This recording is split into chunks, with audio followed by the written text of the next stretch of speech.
need your input. In fact, we are learning that in one of the largest operations against Maoists in the state of Chhattisgarh, security forces have killed at least 31 Naxalites during a fierce encounter in the Bastar region. In fact, this operation marks the highest number of Maoist fatalities in a single action since the state was formed 24 years ago. Arunima continues to stay on with us on the broadcast. Arunima, what we are learning is that this is the biggest operation after what exactly we saw happening in the Kanker district.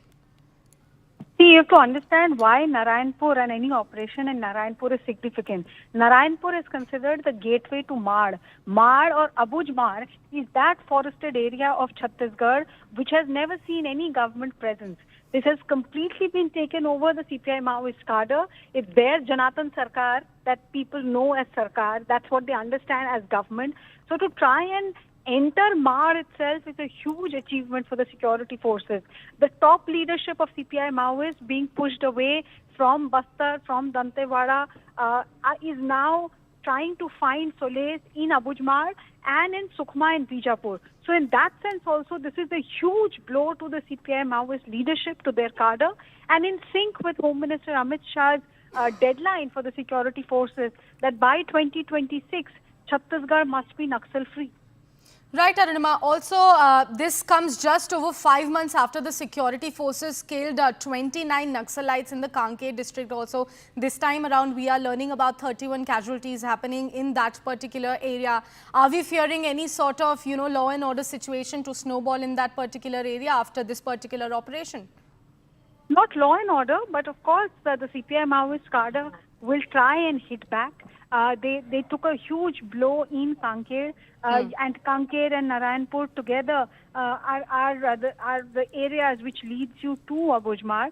So there could be some kind of a hit back, but that has been accepted by the security grid as collateral damage. That as they try and push forward, liberate the zones where so far there have been no government presence, there will be some casualties. And I think the government, both the state and the central government, are prepared to take that kind of casualty. If it happens, of course, they'll try and avoid it as much as possible. And also, Arunima, just for the better perspective of our viewers, could you take us back to the word coming in from the Home Ministry with regards to the clearance of this particular area, making it Maoist-free?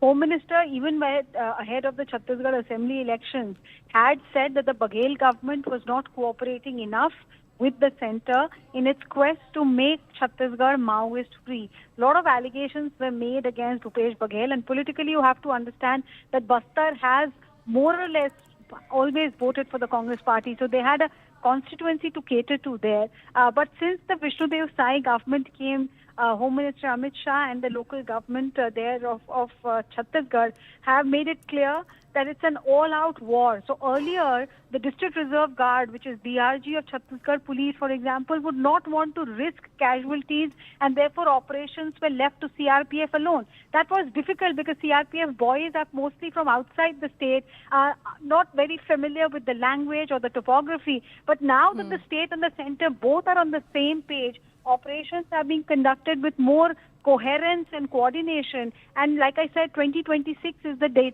deadline being given by the Home Ministry.